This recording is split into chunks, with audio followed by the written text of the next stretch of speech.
this is Brian with ActiveMelody.com. In this week's guitar lesson, I'm going to show you how to play a very useful fingerstyle rhythm that I use all the time. It works great over fast stuff. It works great over slow and melodic. It works great if you're trying to sing and you want to play a fingerstyle rhythm underneath that.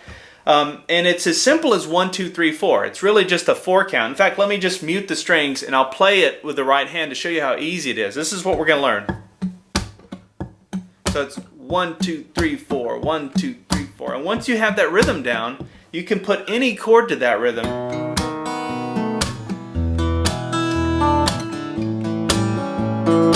So no matter what you're playing with the left hand, that right hand determines that rhythm pattern, and it's pretty easy to do. So we're going to break that down, and in the course of this video, you're going to learn how to do that.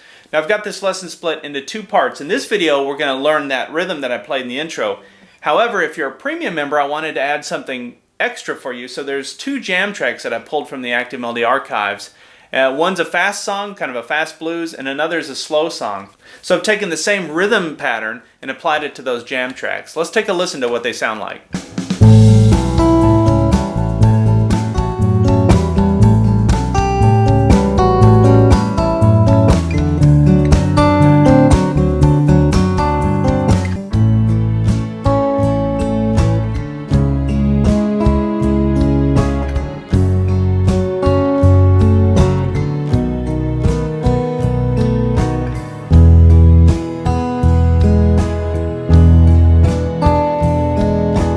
Alright, so if you'd like to download those 2 extra jam tracks and get the tablature for this lesson, you're going to want to go to ActiveMelody.com, go to the lessons page, and do a search for EP221. That's a lesson number for this lesson. So let's go ahead and break down that rhythm.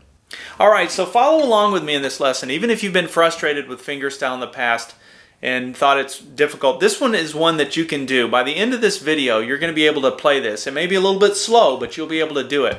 And speed will come with time.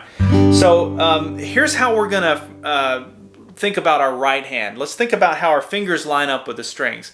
Our ring finger is going to cover strings 1 and 2. So it'll be playing strings 1 and 2. Our middle finger will be on string 3, index finger will be on string 4, and our thumb is going to be our bass player, and it's going to be playing strings 5 and 6, the low notes, the bass notes.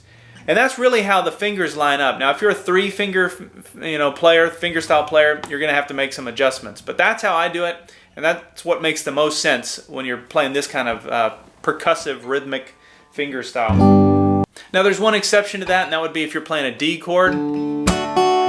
Your thumb, your bass player, is going to be playing the 4th string. That's just because the low note in a D chord is on the 4th string, assuming you're in standard tuning. So keep that in mind, but for the most part, it'll be strings 5 and 6.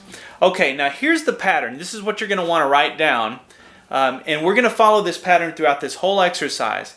And here's how it breaks down. You have thumb, ring, brush, ring. Thumb, ring, brush, ring. It's just thumb, ring, brush, ring. Write that down. Now here's what I mean by thumb, ring, brush, ring. We're going to play our thumb on, well, let's not get into the specific notes. Just pay attention to the right hand because the notes will change here. But we're going to play thumb, ring finger, brush. When I say brush, I'm talking about the backs of my fingernails coming down and just hitting the middle strings out of that chord. I'm trying to think of strings 3 and 4 and just hitting them like this. Now, I'm not hitting it hard, but I'm hitting it enough. I'm striking the strings to give it a little bit of a percussive element. So what you end up with is like you have a bass drum and a snare. So there are some variation to that. You don't always have to use the ring finger. The bass and the brush are always going to be in the same place. So that makes that easy. But you could say bass, index, brush, index. You can see that that has a little different sound. I'm targeting a different note with my index finger. So that's all you're doing is just picking out which notes you want to target. And so that's where you pull out a melody line. A very simple melody line, but that's kind of what's happening when you're playing this style. So, but we're only going to be doing bass, ring, brush, ring throughout. All right, now, that's the pattern. 1, 2, 3, 4. We're going to start with making a G chord. I'm barring here on the 3rd fret, and these 3 fingers are making the E chord shape. We just moved everything up, and I'm just making a G major bar chord. And here's the first thing that I played. So look at that. Bass, ring. So that's 6, 2 string numbers, then 1. But remember, the ring finger is covering 2 and 1, so it's still bass, ring, brush, ring. Okay, so that's how I'm playing the G chord. Now we're going to follow that same pattern. We're just going to move our chord up to a B chord. It's actually a B7. Gives it a nice bluesy sound. So all I'm doing for that chord change is I'm taking the bar chord there and I'm sliding up. Now I'm barring on the 7th fret. And I took my pinky off. I left these other 2 fingers. So you get a nice 7 chord when you do that. And it also allows me to put my pinky down here on the 10th fret, 2nd string, to play that note. So let's put those 2 chords together now.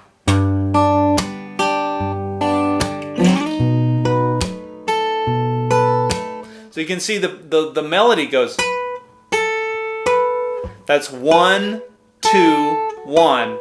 Played all with a ring finger with the right hand. So you can see I'm just making that B7 chord. Okay, that's the first 2 chords. Now there's this really cool little walk down that happens that goes.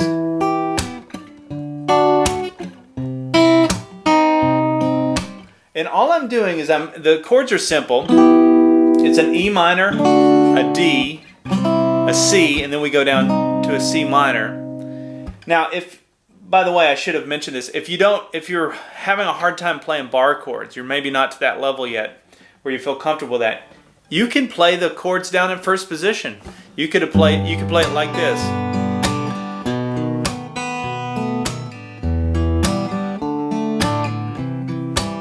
Same pattern with the right hand. So that's what's kind of cool about this. It doesn't matter what's going on with the left hand. This pattern here allows you to create that rhythm no matter what you're doing. So you can start to apply it to just about anything. And it sounds great at any tempo. Okay, but here's what I did though. Same pattern with the right hand. It's bass, ring, brush, and then there's a muted ring. So that 2nd ring does come in, but I don't really play it because what's happening is I'm already switching to the next chord. So here it is slowly. Hear it? Just a little click there. And then I go down to the D chord, playing it like this, where I'm barring. I use my pinky here. Some people use their ring finger, but that's the 7th fret, first 4 strings. Index finger goes down on the 5th fret, 5th string. So, and you play those middle 4 strings. So you have same pattern, bass, ring, brush, ring, muted ring. And then we go down, slide that down 2 frets. Now we're playing a C chord. Now watch this, watch the timing of this.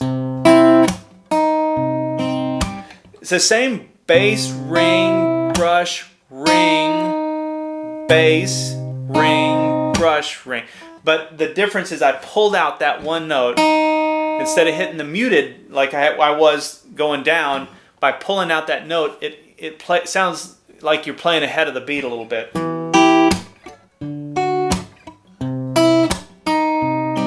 I love that. It sounds so cool. And so all I did there was I just switched to a C minor chord.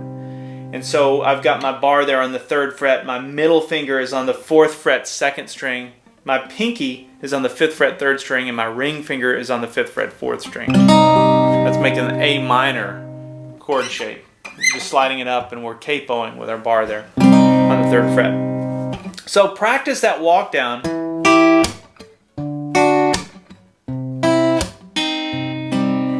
Really cool. All right, now from the beginning, let's take it all the way back to the beginning. Just remember, once you get this rhythm going with the right hand, it's going to feel awkward in the beginning. You're going to be starting and stopping it a lot, but once you get it going, it feels so natural, and it feels like you could just do it all day.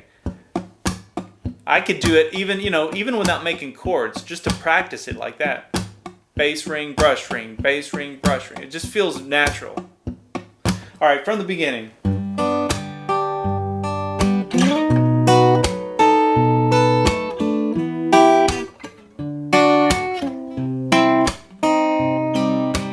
All right, now from here I went. This is kind of a little bit of a difference. all I'm doing is I took my fingers off, these 3 fingers, I kept the bar there, and I used my middle finger in this case to play the 3rd string so that I could hammer on with my middle finger here to the 4th fret, 3rd string. Now when I do that hammer on, I hit the bass note at the same time that the hammer goes down. So watch this. So practice that. And that allows me to get, as soon as my thumb goes down, now we're back into that same pattern, thumb, ring, brush, ring. Alright, so after I did the hammer on and hit the thumb there, I played the 1 string and then another brush there. Now that brush, I don't have time to make any notes out of it, so it's just a percussive brush. It's just a muted strum. So that I can get my hand off the fretboard and come down and make an E chord. Now once I make the E chord, the next thing I play is, so it's ring, thumb, ring. So let's go back to the G chord. That's what it looks like. And then we come down to the A7 chord. And I'm just, again, I'm doing ring, thumb, ring. The ring is on the 2 string and the 1 string. If it seems out of sequence, it's not. It's just because we're stopping and jumping in at different places. But it's still following that same pattern of bass, ring, brush, ring. By the way, if you've got the tablature, that's a much easier way to follow along. You've got the on-screen tab viewer where you can pause it and slow it down and watch the tab in real time and all that. But if not, I am covering everything here. So let's back up all the way from the beginning and play us up to that A7 chord.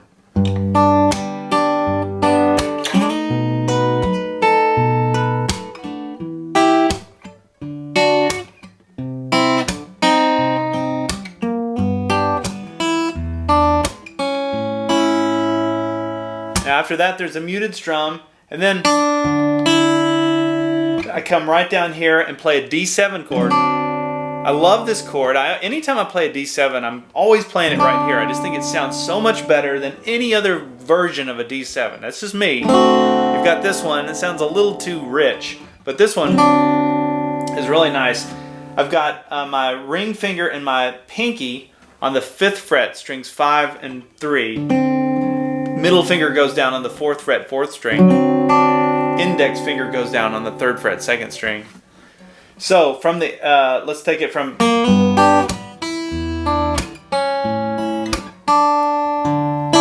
So from here it's just same pattern, ring, thumb, ring. That's on strings 2. That'd be 2, 5, 1, 2, 5, 1.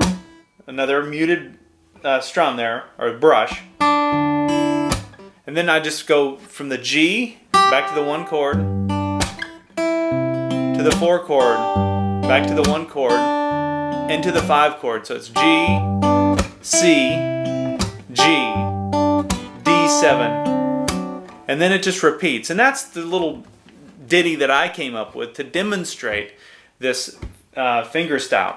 Now, as I mentioned in the intro, as a premium member, there's some other things, some other variations on this that we're gonna learn.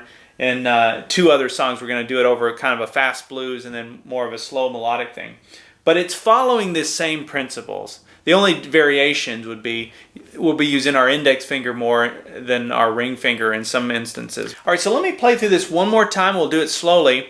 And then after that, I want you to think about, for practicing this, I want you to think about using some other chords. Just grab whatever chord progression you like. It could be a 1, 4, 5 or whatever, and practice playing it.